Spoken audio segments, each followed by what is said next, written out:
Аз съм Йоан Данчов, вашия домакин, и този подкаст е записан в рамките на нашия проект ЕФИВОС, инициатива насочена към повишаване на знанията и осведомеността за институциите, политиките и демократичните процедури на Европейския съюз. Присъединете се към нас, докато навигираме през проблеми, които формят нашия свят.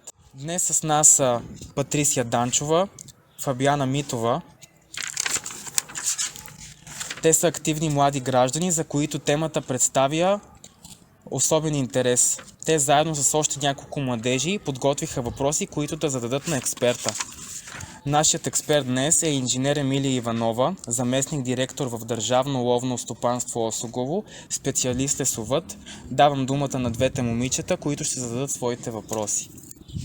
Как сечта за отопление се отразява на горите? За да си отговорим на този въпрос, който ми задавате, най-напред е хубаво да си отговорим на въпроса какво представлява гората. Вие знаете ли какво представлява гората? Какво изниква първото във вас, като чуете думичката гора? Много дървета. Точно така. Точно така. Чист въздух. Точно така. Значи, гората, това е една огромна площ, върху която са засадени или са възникнали сами дървесни видове. Но гората не е само дървета. Тя е всъщност дом на хиляди животни, насекоми. Тя, освен това, дава изключително големи ползи за хората, за нас хората. Гората обаче е живо същество, т.е. дървесните видове са живи същества и те не могат да съществуват без другите компоненти, които включва гората, т.е. неживата природа, като водата, въздуха и почвите. Така че можем да кажем, че гората представлява една сложна екосистема, в която всички живи организми си взаимодействат помежду си и живеят и благодарение на компонентите на неживата природа, слънце, въздух, вода, почва, те съществуват.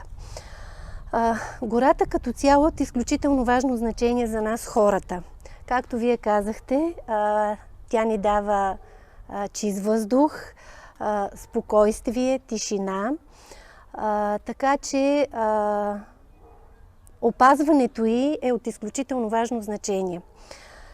На въпроса, който зададохте, сечта на дърветата за дърва за огрев ще окаже ли влияние върху гората? Можете да си отговорите и вие сами. Първо, когато отсичаме дадено дърво, ние трябва да знаем по какъв начин да го отсечем. Тоест, ако го отсичаме правилно, по определени методи, това няма да окаже съществено влияние върху самата гора. Когато обаче влезе някой в гората, който не е учил нашата професия лесовъдство, той извършва една нерегламентирана сеч. Защото той сече това, което му харесва, а не това, което е необходимо да бъде отсечено вътре. Така, например, колегите, включително и аз, съответно по методите на лесовъдството, когато решиме да сечеме дървесни видове за дърва за огрев, те се секат по определени методи и правила. Една гора е сбор от различни дървесни видове на различна възраст. И съответно, подобно на нас хората, вътре в гората, както при хората има млади, зрели, възрастни индивиди, така и в една гора има млади насаждения, зрели насаждения, които растат, развиват се и достигат зряла възраст, след което отмират. Така че, когато влезете в една гора, я огледате така хубаво, за да не причините някаква вреда на гората, но решите да си отсечете едно дърва за огрев, според вас, кои дървета ще отсечете вътре? Болните и старите. Болните, старите, други? Тези, които вече обяхват. Точно така. Значи, освен болни и стари, има и такива, които поради някаква причина са заболяли. Изсъхнали са.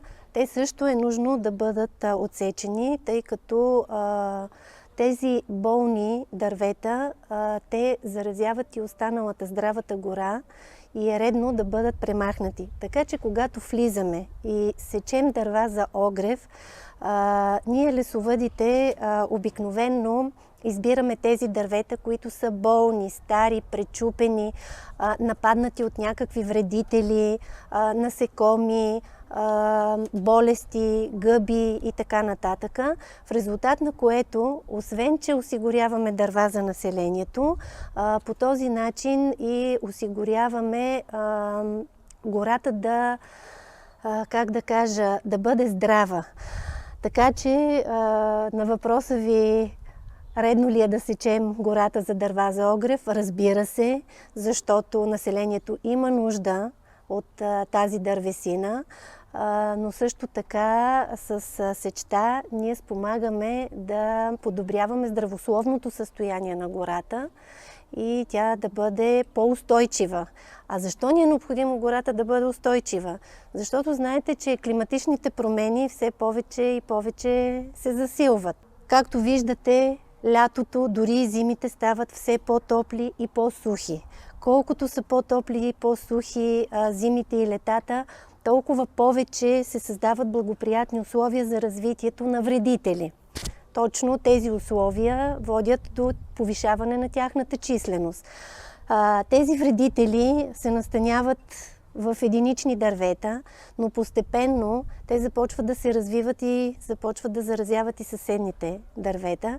Така че е много важно да поддържаме една гора здрава, за да може тя да устоява на тези вредители. Колкото по-здрав е един дървесен вид, толкова по-добре той противодейства на вредителите.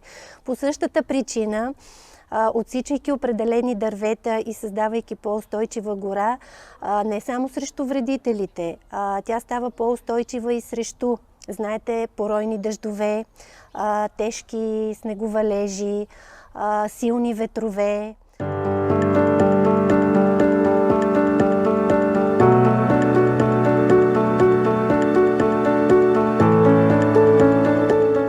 Района е доста обширен. Ако говорим за Кюстендилския регион, няма да мога да ви дам точна цифра, но горите, които са на територията на нашето стопанство, горските територии на Държавно ловно стопанство Осогово, са около 26 000 хектара. От тях държавните горски територии, за които ние се грижим, са около 20 000 хектара. Освен тях обаче има много частни, религиозни, общински гори, които влизат на нашата територия, но за тях си се грижат съответните собственици. Ние, държавните служители, горските, се грижиме за държавните гори. Общо държавните горски територии, мога да кажа, на територията на трите стопанства, които са тук в нашия Кюстендилския регион, това сме Държавно ловно стопанство Осогово, Държавно горско стопанство Кюстендил и Държавно горско стопанство Невестино, са около 64 000 хектара държавна горска площ. А каква е грижата за горите? Както един човек се грижи за малкото си дете, така и гората изисква грижи. Този, който полага грижи за нея, по принцип това сме ние, лесовъдите, но освен ние, всеки един от вас може да допринесе с определена грижа според способностите и възможностите си за гората. Грижата за гората, вече казахме, една от грижите за горите, това е отглеждането. Това значи, че в една млада гора, за да може тази гора да се развие и да достигне своята зрялост, т.е. да почне да дават дърветата семена, за да могат, да се възобновяват горите, означава, че в тази млада гора трябва да се полагат определени грижи и ние казваме, че ние отглеждаме тези гори. Тоест, всяка една определена възраст извършваме определени мероприятия, вече ги споменахме, отстраняваме болните, старите, пречупените, заразените дървета, за да могат здравите да се развиват и да нарастват на височина, на дебелина. По този начин ние оказваме една грижа за тях. Ако ги оставиме в естественото им състояние, те пак биха се развили, но няма да бъде този процес толкова бърз, колкото с наша помощ. Друга грижа, която полагаме за горите, това е опазването. Опазваме ги, опазваме ги от пожари. Създаваме такива условия, че да намаляваме възможността за възникване на пожари. Но независимо от всичко, дори и да се случи такова нещо, ние реагираме и успяваме малко повече или по-малко да се справиме и с този проблем. Напоследък, поради големия интерес към горите, заради това, че те ни дават прохлада, че са изключително красиви, че въздуха е чист, голяма част от хората започнаха да посещават горите. Някои от тях обаче, знаете, не се замислят и когато посещават горите, си изхвърлят отпадъците не където трябва, на нерегламентираните места. Така че от тази гледна точка ние започнахме да се грижиме горските и в това отношение, т.е. там, където има замърсени територии, ние съответно реагираме веднага и почистваме тези територии, за да може да не причиняваме вреда на гората. Още повече замърсяването не вреди само на гората, то вреди на животните, които живеят в нея съответно. И така, грижата за гората е във всяко едно отношение. Вие също можете да се грижите за гората, като отивате като туристи там, просто да си прибирате отпадъците. Така, да. Точно това беше един от нашите въпроси. Да. Как точно ние може да се погрижим? Защото от вашия обстоен отговор разбрахме, че вие се грижите доста добре за нашите гори. Но как ние може да се погрижим? Освен това, да пазим горите ни чисти?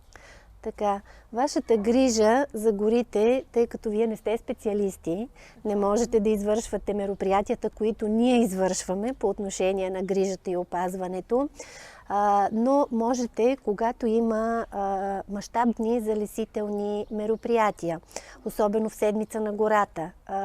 Различните горски стопанства провеждат залесяване на такива или опожарени, или засегнати от вредители голи площи.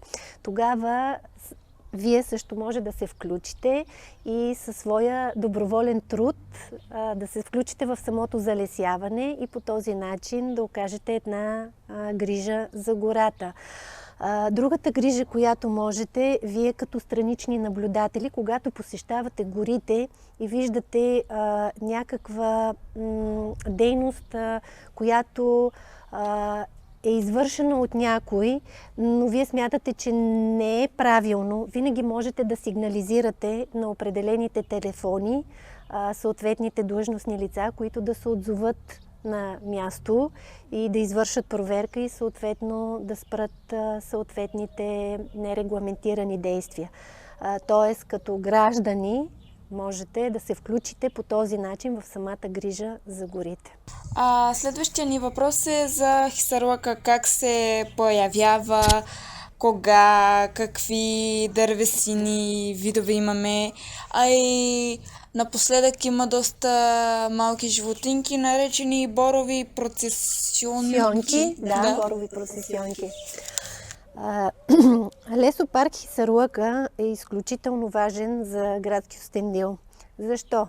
Защото преди да бъде залесен, той е бил една гола площ, за която говорихме преди малко, върху която местните чорбаджии преди години назад са си пасяли домашните животни. Нашия виден съгражданин Йордан Митрев, благодарение на него, Хисарлъка е във вида си, който е днес. Той е човекът, който е започнал инициативата за залесяването на този хълм. Срещал е изключително много трудности. Както от местното население, които са били против това залесяване, защото те щели са да отнемат площите за пасящите животни, така и поради други причини, така и поради други причини. Залесяването на Хисарлъка започва по инициатива на Йордан Митрев през 1899 година. И това залесяване продължава изключително дълго време, някъде до началото на 30-те години на 20 век. Защо толкова дълго? Защото имало различни пречки, както казах, от местното население. Имало е прекъсване на залесителните работи, възстановяването им пак наново. Освен това е имало, мисля, че беше около 1926 и 1930 година, много сухи години. Тоест, лятото е било изключително сухо и горещо и засадените фиданки, които са били залесени там, са изсъхнали, което е наложило отново да бъде залесяван. Така че дейността е била изключително сложна, но Йордан Митрев не се е отказал. Това е било делото на живота му. Дори той е казал, че аз мога и да дам живота си за залесяването на Хисарлъка, но няма да се откажа от делото, което съм започнал. Така че Хисарлъка е залесен благодарение на него и от неговите след това съмишленици, защото все пак годините, в които се е залесявал, са били изключително продължителни. Дървесните видове, които се срещат в Хисарлъка, това е черния бор. Ето тук съм ви донесла едно клонче от черен бор да видите. Основният дървесен вид. Така. Също така има бял бор. Той прилича на черния бор, но неговите иглички са много по-късички. Има съпътстващи видове като липа, явор, акация на места, но основният дървесен вид това е черния бор. По този дървесен вид обаче много често започва да се развива един вредител. Споменахте, това е боровата процесионка. Донесла съм ви тук да погледнете и да видите какво представлява тя. Това е една пеперуда, която снася яйцата си ето тук по игличките на черния бор. И тя снася изключително голямо количество, в резултат на което, ето я боровата процесионка, това е възрастното животно, пеперудата, която снася яйцата. След като снесе яйцата, се образуват едни пашкулчета. Предполагам, че всички сте ги видяли в Хисарлъка, защото ги има вече. Ето ги пашкулчетата, каделките, които се образуват. Те могат да бъдат единични, а могат да бъдат и по много на едно дърво. Така, когато са такива единични и не засягат големи площи, те не са опасни. Защото те си се развиват, след това отминава това нещо, дървото си се възстановява и така. Когато са повече обаче и се развиват няколко пъти върху едно и също дърво, игличките, те започват да гризат игличките на черния бор и той изсъхва. И по този начин, съответно, дървото умира. В тези пашкулчета от яйцата се излюпват едни гасенички. Ето ви ги, какво представляват гасеничките на боровата процесионка. Именно те гризат листата на черния бор и го обезлистват. Точно се нарича, името е произлязло процесионка от това, че те се движат една в друга в редичка и правят една процесия. И затова оттам идва и тяхното име борова процесионка. За да нямаме силно нападение на дърветата от черен бор, ние правиме ежегодни наблюдения на числеността на тези вредители. Така че при положение, че установим засилено увеличаване на числеността им, ние предприемаме съответните мерки. Когато са по-малко, можем да премахваме пашкулите, а когато са повече, извършваме химична борба, най-вече с самолети, авиационно, защото тогава върху по-голяма площ можем да ги третираме. Само да кажа, че боровата процесионка е изключително, самите гасенички са изключително опасни, защото техните власинки съдържат вещества, които причиняват алергични и токсични реакции. Не само при животните, но и при човека. Така че трябва да внимаваме, когато видим такива гасеници, да не ги докосваме. Много са опасни, особено за младите, за по-младите хора, индивиди и за животните. То зависи от самия индивид. Може да причини само обрив, но може да причини тежка токсична реакция, дори да доведе и до смърт. Белия бор също казахме, че има и бял бор в Хисарлъка. Той се напада от друг вредител. Корояд. Чували ли сте за корояда? Корояда представлява едно бръмбърче, което се настанява под кората на дърветата и започва да се храни с ликото, с дървесината. И по този начин прекъсва проводящите тъкани на дървото. То не може да се храни и съответно започва да изсъхва. Така че ето ви една бялборова гора, която след като е нападната от корояда, преди години такива сухи дървета имаше и в Хисарлъка, но благодарение на намесата на лесовъдите, Хисарлъка е общинска територия и общинското горско стопанство се грижи за нея. Тогава съответно бяха проведени съответните санитарни сечи, за които говорихме преди малко. Отстраниха се тези сухи дървета и това не доведе до разпространяването и до заразяването на останалите, така че гората да е в жизнено и здраво състояние, каквото е днес. Един последен въпрос към вас. Секвоите на Ючбунар. Историята. Секвоите на Ючбунар са изключително любопитни. Не само за нас, но и за цялата страна, защото те са една природна забележителност. Като такава са обявени 1989 година като природна забележителност. Тези секвои са благодарение пак на нашия бележит съгражданин Йордан Митрев. Благодарение на него има 3 секвои, които са засадени от него чрез семена, които са донесени от моряците, тъй като секвоите не са наши дървесни видове.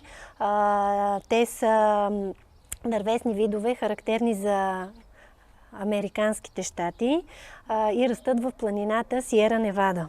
Именно оттам моряците са донесли семената. Йордан Митрев е засадил семената и са поникнали тези 3 големи секвои, които след това от тях, чрез семена в разсадници са произведени фиданки и след това е създадена малката горичка, която е около тези 3 големи секвои.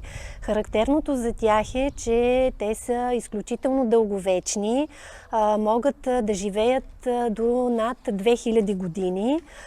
Нашите секвои, тези тук, които са 3-те, те са около над 130 годишни, 30 метра височина достигат, докато най-голямото такова дърво от секвоя се намира в Америка, съответно в планината Сиера Невада. Има много интересно име, казва се генерал Шърман и е на 2500 години, 38 метра височина достига. Друго интересно за секвоите е, че през 2008 година имаше конкурс за вековно дърво. Той е международен конкурс и тогава нашите секвои участваха в този конкурс и събраха доста гласове. Друго, което мога да кажа, любопитен факт, защо се наричат секвои, защото са кръстени на индиански вожд от племето Чероки, който се наричал секвоя. Много е важно да ги опазваме. Те са природна забележителност, изключително всички дейности са забранени там. Чупене на клони, кастрене, замърсяване с битови отпадъци, рязане и така нататък. Сега има един естествен отпад. Говорим примерно при климатични промени, когато силни дъждове, снегове, могат да паднат част от клоните. Това си е вече естествено, но всички дейности от наша страна са изключително забранени и са защитени. Благодаря. И аз благодаря. Така, нека обобщим какво говорихме в нашия подкаст. Чухме по интересен начин поднесена информация за горите в нашата област и като цяло и как ние, младежите и като цяло хората, можем да помогнем за това. А сега ви насърчаваме да чуете другите подкасти, направени от младежите, част от нашия проект, и искрено искам да благодарим на инженер Емилия Иванова за участието в нашия подкаст. Това беше всичко от нас. Благодарим ви, че ни слушахте.